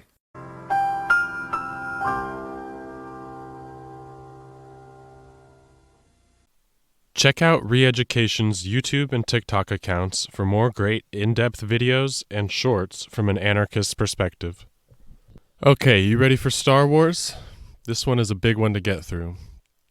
In August, our small town went viral when trans city councilwoman Tiesa Meskis walked into a local Star Wars novelty shop and confronted the business owner, Don Sucher, over a transphobic sign he was displaying at his shop. As mentioned in her post below, Tiesa entered the store on Wednesday, August 4th, 2021, and her interaction was filmed. She was there as a private citizen. The fact of her position on the council was brought up by Dawn in a snide jab about her gender transition. She can be seen backing away from Dawn's approach, and upon being asked to leave, she promptly did so. Dawn couldn't let this go, though. Word around town would suggest he is probably not used to being called out on his bullshit. So naturally, he followed Tiesa out onto the sidewalk he apparently thinks he owns and is always littered with his junk. He asked her what her sexual organs were, and his behavior was even challenged by an onlooker who was simply passing by at the time. From Tiesa's Facebook page. There is a store downtown that I used to think was pretty cool, even though the owner had some wild beliefs. But today I learned that he put up a sign that was a direct attack on me personally, as well as every trans member of our community. So I went down just to see if this was real, and if so, I was going to grab a picture and leave. The business owner had other plans, which are in the videos. We have the right to be who we are, and no one gets to belittle us, ever. This post was shared with our group, Chehalis River Mutual Aid Network, shortly after being posted to Tiesa's personal Facebook page. Wednesday evening was when some local residents started suggesting and circulating calls for an action outside his shop on Saturday, August 7th at 10 a.m. Our group reached out to the people making these suggestions to try and form a plan for what seemed like something with a potential for violence from the local reactionary right. We asked for consent in sharing the call for action on our public page and received it. Early Thursday, August 5th. Unbeknownst to us, the story appears on Stormfront. We woke up on Thursday to a new landscape, one in which the story had been picked up by Seattle news outlet King 5.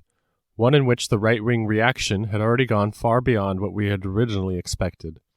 Not expecting any announcement of our little protest on air, we were excited to see a major outlet like King 5 provide exposure for the story. August 5th, 3:31 p.m. From the Chehalis River Mutual Aid Network Facebook page. Update. We have been informed that King 5 will be airing a segment covering this developing story at 4 p.m. Please consider tuning in to watch the broadcast and share the story as widely as you can. Thursday, August 5th, 4 p.m. King 5 aired their segment live on air, mentioning the grassroots calls for actions inaccurately as a protest planned by TSA in a move that can only be called irresponsible. A short while later, a corresponding article and Facebook post was made. Both went viral immediately. Thursday, August 5th, 4:52 p.m. We were made aware of and shared the moving and brave story of a woman who had survived years of abuse at the hands of this man, Don Suture, first as a runaway and then growing up into adulthood. This story was a watershed moment of us receiving many tips from all over town about Don's storied past. The response to all these events on social media was, unsurprisingly, toxic and disgusting. Many of the usual white nationalists, Holocaust deniers, TERFs, and other reactionaries showed up to attach themselves to this situation. We do not engage in such conversations, and these cowards were silenced by our moderators.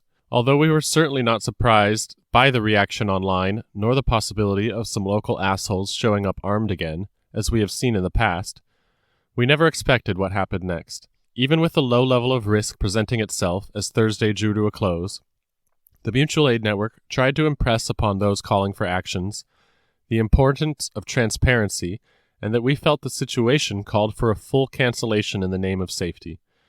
It may have felt like a bit of an overreaction at the time, but come midday on Friday, we would all agree that canceling, as best we could, was the only safe move.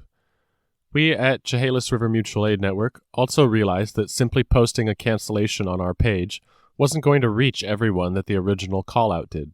And even if it did, some would undoubtedly not take our advice and choose to show up anyway. There was also the danger posed to our unhoused community, who were also aware of the situation and seeking justice, but could not simply avoid the area. The decision was made internally for a small team of medical responders to show up and observe the crowds, moving in for triage and extraction as best we could if the need arose. We began to coordinate with regional mutual aid networks and street medic groups to get as much support as possible for the day of. Friday, August 6, 10:50 a.m. TSA took to her city council page to post the following clarifications based on the already shifting narratives being perpetuated on the right in mostly local comment threads on the related Facebook posts. Friday, August 6, 11 a.m. Despite not having organized this protest, we had decided the previous night to do whatever we could to cancel this protest after King 5 announced live on air that there would be an action outside his shop at 10 a.m. on Saturday, August 7th, and that Don was assembling his supporters to counter. With that, the local group of trans supporters and families waving signs that was planned ballooned into some sort of Antifa commie battle in the way gone conspiracy-laden minds of some on the right. This broadcast made its rounds, and before long, the right-wing outrage machine had spun itself into a high gear, taking the usual narrative of trying to flatten our complex local situation to fit their pre-constructed narrative. Friday, August 6, 2 p.m., we quickly started receiving messages from all over about the potential for violence from the growing mass of angry and well-armed assholes. This new information was not contained to the hellscape of social media bots and trolls. This time they included many credible threats and stories of people planning to come in from halfway across the country. As mentioned above, there had been alternative plans made to hold space off-site as a safe alternative, but support for that was pulled around 3 p.m. on Friday. We adapted our plan many times throughout the day on Friday, and by the end, were resigned to getting the word out as best we could to stay away if possible. We also realized that our unhoused neighbors do not have that luxury and live and congregate in that area. Our priority was keeping them away from anyone else who still showed up as safe as we could. Friday, August 6, 3 p.m., the story officially went national. Appearing on MSN, The Washington Examiner, New York Post, and Steven Crowder ran the story along with many similar but smaller right-wing outrage generators. What started as a local and peaceful dispute between two residents in this small town grew in the minds of some on the right to be another boogeyman, a reason to issue their call to arms in defense of this poor veteran's endangered shop. The penultimate nod to how big of a trigger this was and the type of people being triggered was the story's appearance on the infamous white supremacist hate site Stormfront. Stormfront's Wikipedia can do a better job explaining what it is all about for the unaware. All from the internet's most famous white supremacist hate site. Let's look closer at that which is hard to view and be aware of where these arguments originate and fester the next time we hear it from the mouth of a fellow family member, church congregate, or friend. There is a reason why these avowed white supremacists latch onto and advance certain narratives. Our focus soon turned to emergency response. Not that our small collective was prepared for that any more than we were prepared for anything else that we've done so far. But we've made a plan with what we had and aimed to be able to extract any individuals who found themselves in harm's way. Our hearts overflowed with what we did end up having, though, as it expanded to include many instances of regional and national solidarity. One comrade from Atlanta spent their free time doing some valuable internet sleuthing for us and also was able to shut down a group text that Don set up. His son also set up a GoFundMe, for funds, I suppose. Never hurts to capitalize off the situation. Saturday, August 7th, 8 a.m. The day of, we were in place to observe and respond to emergency situations. We knew that regardless of what we asked people to do in regards to avoiding the area, a certain number of dedicated people would still show up. There was no presence outside the store around 8 a.m. By 9 a.m., a small group of 4 or 5 had begun to form in front of the store. At this time, they did not appear to be Proud Boys or militia, but did have American flags and some small signs. We remained mobile throughout the day, and soon we noticed a small group of people showing up to support the trans community, just as we had expected. They were approached by and engaged in conversation with people headed to and from the store. Nothing violent, but as the anti-trans crowd grew more and more, out-of-town plates started showing up, and the Proud Boy uniforms became prominent among the crowd. Many disgusting signs were seen as well as harassment shouted at the pro-trans demonstrators across the street. Saturday, August 7th, 10 a.m. As the now canceled start time of 10 a.m. approached, our group was relieved to see that the situation seemed to have been de-escalated by the attempt to advise people to stay away. While perhaps 150 people flowed in and out of the support the child molester side, there was no mistaking that there was no threat for them to defend against. They had engineered a threat and responded unnecessarily to a threat existing only within their minds. Around 10:30, the majority of the pro-trans group had congregated at nearby Zelasco Park, just down the road. We did observe one person stay by themselves, feet planted in one spot, smiling with their sign at passing traffic and sneering fascists in the very middle of everything all day long. Saturday, August 7th, 11 a.m. Things slowly started to clear out as the people expecting a fight who didn't get it probably had to get back down to Portland to terrorize that poor city more. Our local anti-homeless, anti-addict hate group, Save Our Aberdeen Please, or SOAP, was of course present from the get-go and even went out of their way to clear up any confusion online as to where they stood on supporting Don. Saturday, August 7th, 3 p.m. It had cleared out enough that our crew took a break and ran our normal mobile route to get out the news of the day to those living outside and to warn them about possible violence from the blue-balled Proud Boys looking to beat up on the local unhoused after the sun went down. We dropped off some supplies to a few places and decided things were calm enough to have the normally scheduled community meal at Zelasco Park that we have been doing every Saturday for months now. We tailgated it up with some pizza, soda, and the basic hygiene supplies we normally carry with us. There was a wholly unrelated wound that needed some tending to, and we finally connected with the pro-trans sign holders who were still there, long after the out-of-town unfriendlies had given up and gone home. Saturday, August 7th, 5 p.m. We offered some food and made connections, talking with them about the day and the different dynamics of the last few days. What we discovered was that as soon as the threat to our city was gone and people felt safe to do so, those out to support the trans community made their voices and car horns heard in support of the remaining demonstrators. People stopped and yelled out of their windows about bad experiences with Dawn, or just shouted thanks for showing up. Some even parked and stood with the demonstrators until it was time to go. We all watched out for each other as we made our way to our vehicles. Everyone made it home safe, shaken, more or less traumatized, and in ever-present danger from the far right for simply existing, but safe and alive. Saturday, August 7th, 8 p.m.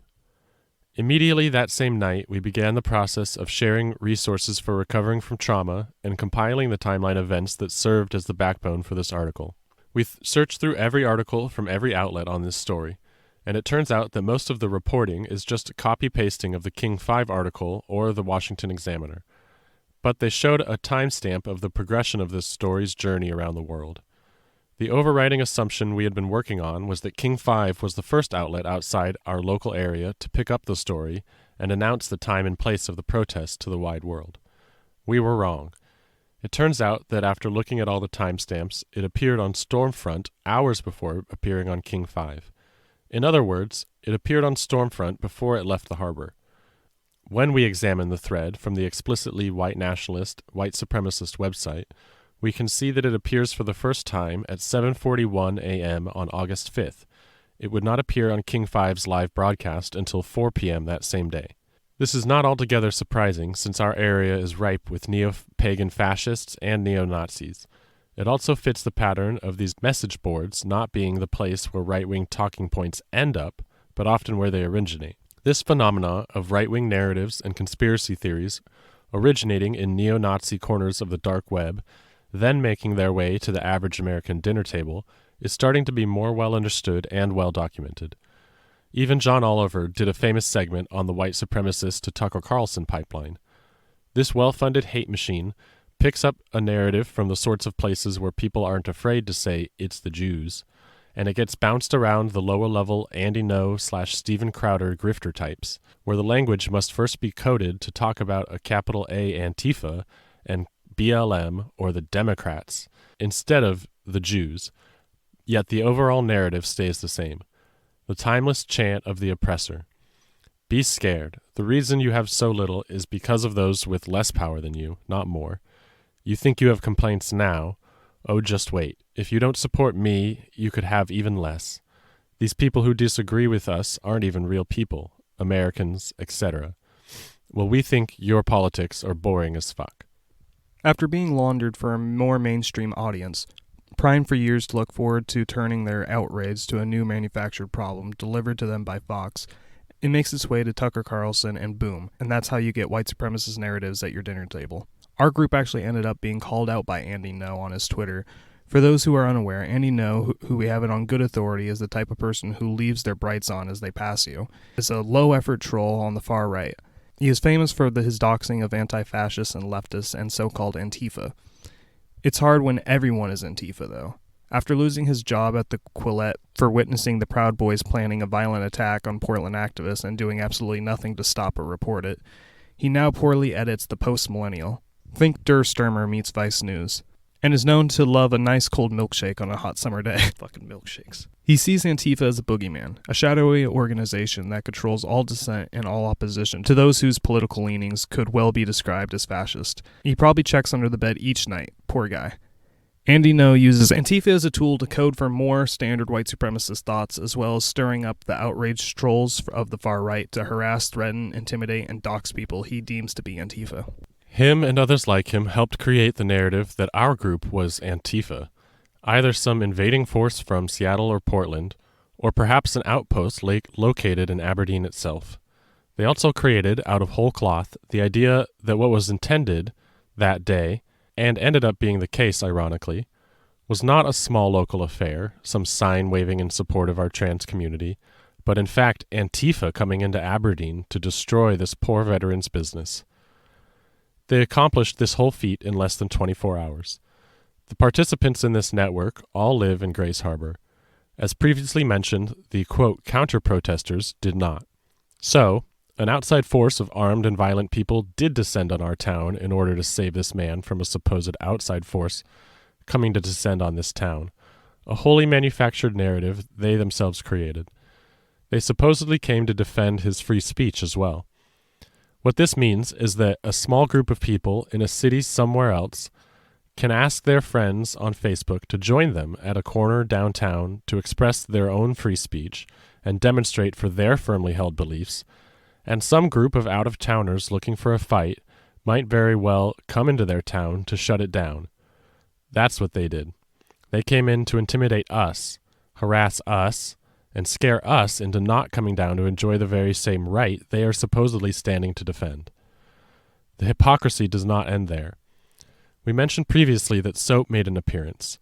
For a previous history on this local group's actions and rhetoric regarding their dog whistles of, quote, cleaning up Aberdeen, check out previous Harbor Rat reports. From the poor and homeless to the LGBTQIAX plus community, they see us as dirt that needs to be scrubbed from the face of the earth.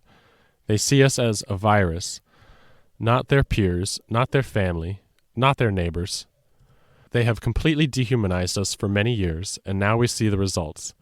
This soap presence included City Council candidate Casey Ann Morrison, who has left us all with no more misgivings about where her political alignments are. Fascist street gangs, to say the least. On top of dodging questions on her socials about Jim Walsh and his anti-Semitism, she has taken her politics to the next logical step.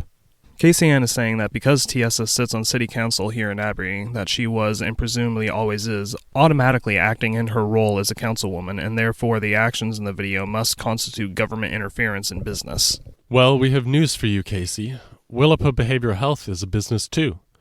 Are we to believe that you and Debbie Ann plan to stop interfering with their business if and when you're seated on the city council? What a joke. First of all, legally speaking, any council member can simply state their intentions to act as a private citizen, and that seems to be enough. But in regards to Casey Ann, this is a person who has been standing outside the local needle exchange in town, now operated by a private business, protesting with signs for the entirety of the program. So they think it's fine for them to show up to harass and intimidate both clients and staff of this business they don't like, and it's okay to hold a protest outside of it every single week if they don't like it. But if anyone else wants to do the same thing, they call the militias in. We all know her desire to get onto city council and clean up Aberdeen is spurred by her anti-homeless, anti-addict hate work. I doubt anyone sincerely believes that she or any other soapists will be leaving the good folks at Willapa Behavior Health alone as soon as they take their seats on the city council. Ironically, after the super spreader event during the height of the pandemic, Don Sucher became sick with COVID and eventually had to close his shop shortly after the protest. Despite their attempts to protect this old man, it is possible that this event led to his catching COVID. We have not heard or seen from him since. The storefront is now owned by Terry Emmert. This shop was one of 2 recent buildings owned by Emmert to burn down over the last few weeks here in Aberdeen. As mentioned on part 1 of the episode, it is house fire season in Grace Harbor. In Facebook comment threads, people have already started blaming the homeless as per usual. Everything in this town gets blamed on them because they are an easy target, regardless of whether or not the houses that burnt down are abandoned houses being squatted in, or the houses of impoverished citizens who struggle to keep their houses heated during the winter. So in the end, these Proud Boys showed up for a few hours and probably got this guy sick. He ends up closing his shop, and now it's a burnt-out husk owned by Terry. Hilarious turn of events. When you own that many buildings, there are bound to be some mishaps.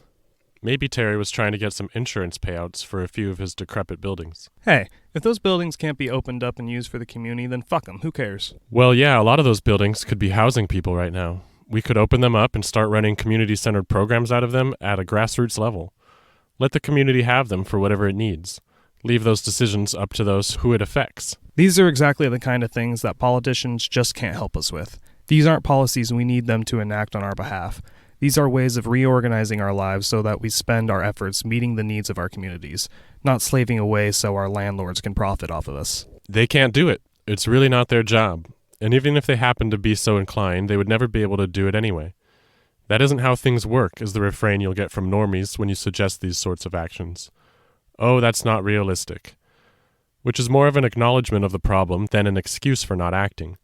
We need big swings. We don't need incremental progress. We need organizations that can spur the kind of grassroots community building that is needed to strengthen and educate ourselves enough to take such bold steps towards our new world. And now it's time for a musical break with the song Goodbye Lulu Part 2 from Daze and Daze, off their album Show Me the Blueprints. Hit it!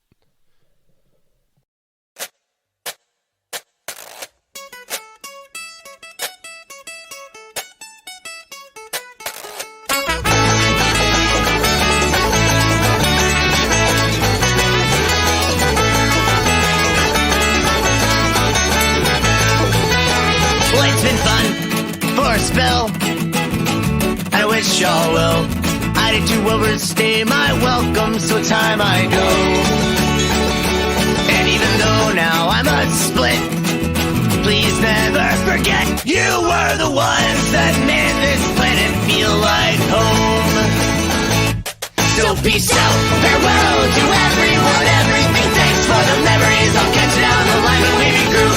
In hell, the first round's on me. We'll get hammered to the gimme's all lang syne.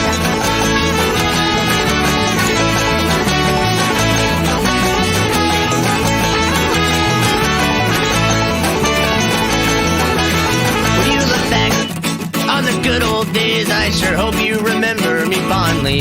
With the highest highs came the lowest of lows, I know. And even though I weren't no saint, swear I did try my best to make you proud, 'cause I can only hope that my triumphs outweigh my mistakes. So peace out, farewell to everyone, everything. Thanks for the memories. I'll catch you down the line when we regroup. Hey, hell, the first round's on me. We'll get hammered to the gimme's all lang syne.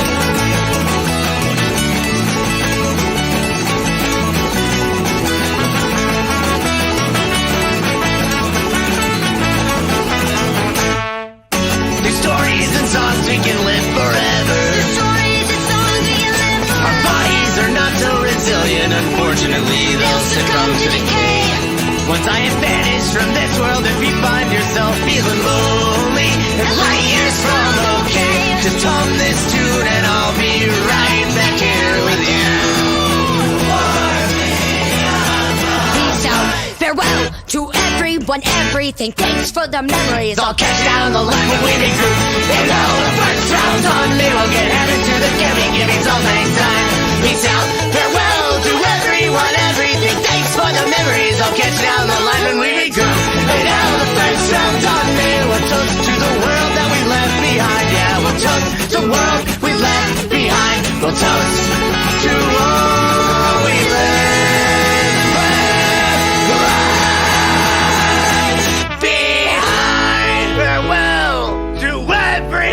Everything. Thanks for the memories. I'll catch you down the line when we regroup. In hell, the first round's on me. We'll get hammered to the gimme's all lang syne.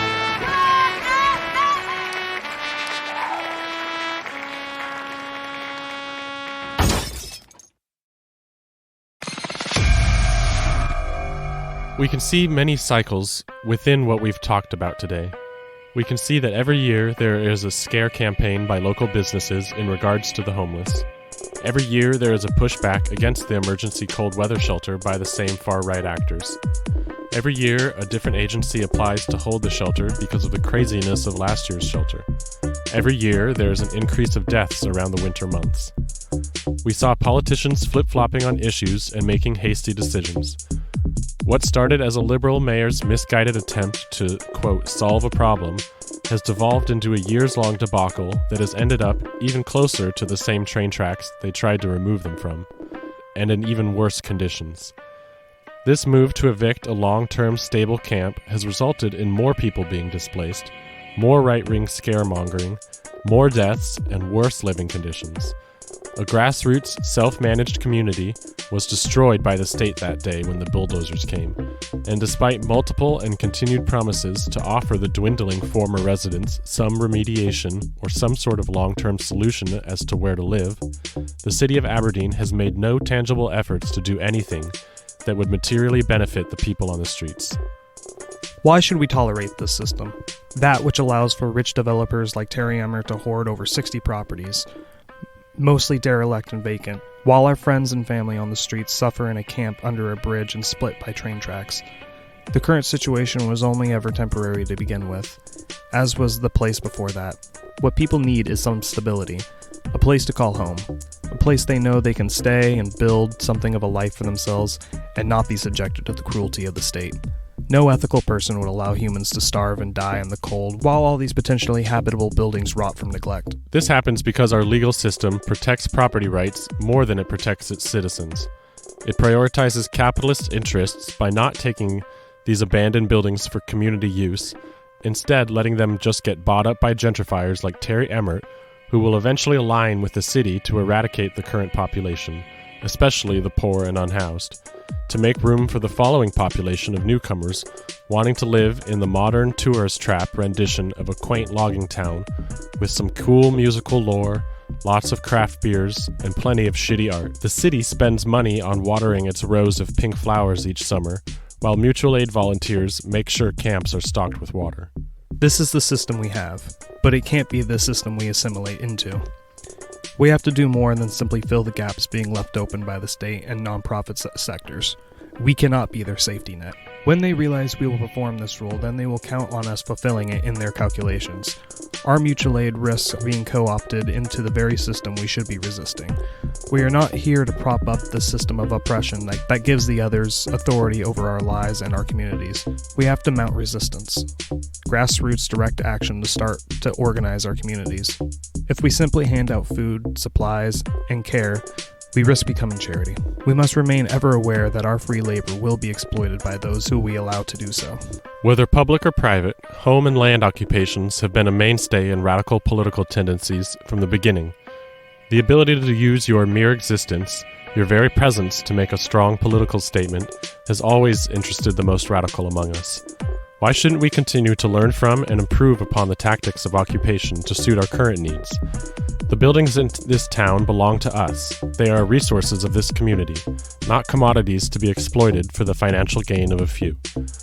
We can make our presence known in a multitude of ways, by slapping up posters that draw attention to Terry Emmert, the struggles of the homeless, or other local issues, learning from previous attempts to open and hold buildings so that we can avoid the mistakes of previous generations, starting to plan out which buildings would be suitable to occupy, and then organizing our communities to be able to both open, hold, and most crucially, maintain a building or land occupation. These are the radical projects that anarchists need to be undertaking. There are also many cunning ways to stay in vacant houses undetected for a different approach. We will need confidence and lots of organizing to undertake the type of occupations we need to undertake. Not a mere symbolic victory over the city or police, but a real sustained movement that can maintain and self-govern a space long term. We don't need to rush into breaking into buildings. What we need is to build the community infrastructure, the organized people necessary to run such a space. We need to ready ourselves to take these buildings. There are also many collectives working towards securing land enough to offer tiny homes to low-income individuals around the state and the country, or even just space enough to hold meetings and hand out food consistently. These sorts of spaces can be used as precursors to the type of long-term occupations necessary to bring any material comfort to the afflicted. If you are local, we invite you to check out our comrades at the Black Flower Collective, as they are working towards precisely this model of tiny home eco-village with a supportive social center. We will discuss their plans and think about what sort of role an LLC like Black Flower can play in the struggle for our liberation in the next episode.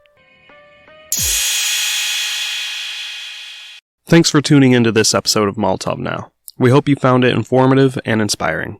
Our goal with the podcast is to reach out beyond our boundaries and connect the happenings in our small town with the struggles going on in major urban centers.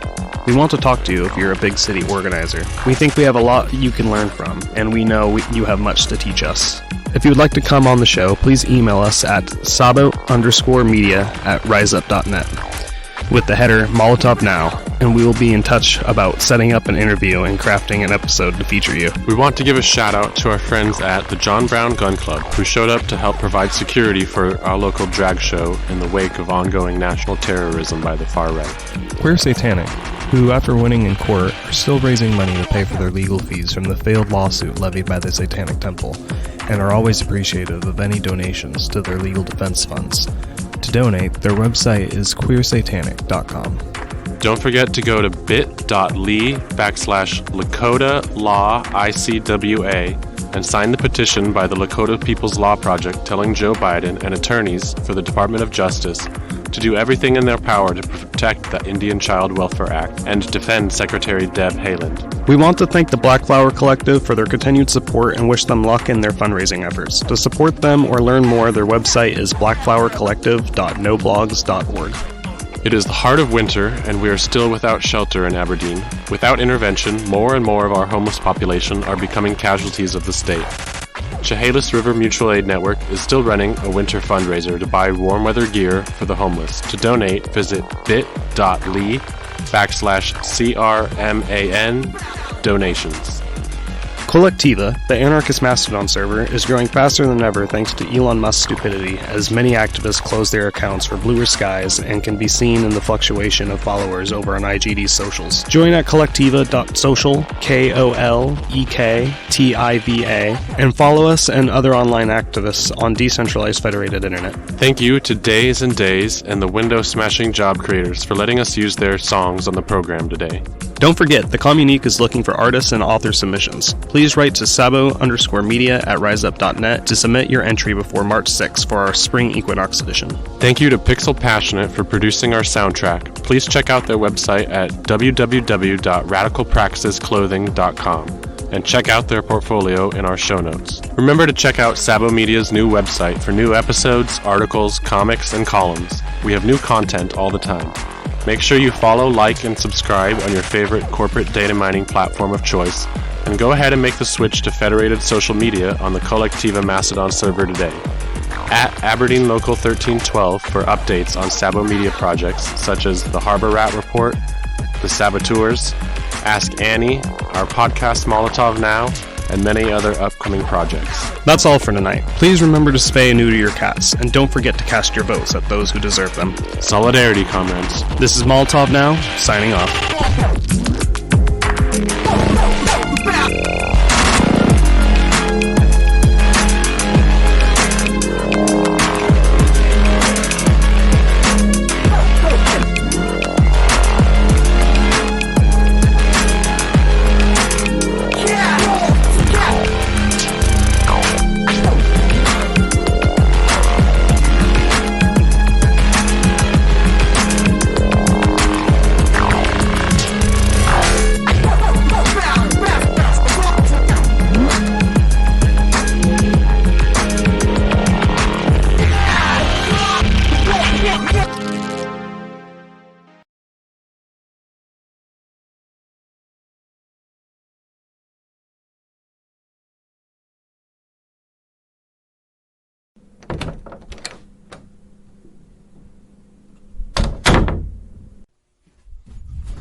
I was a kid, I feel like I was stronger.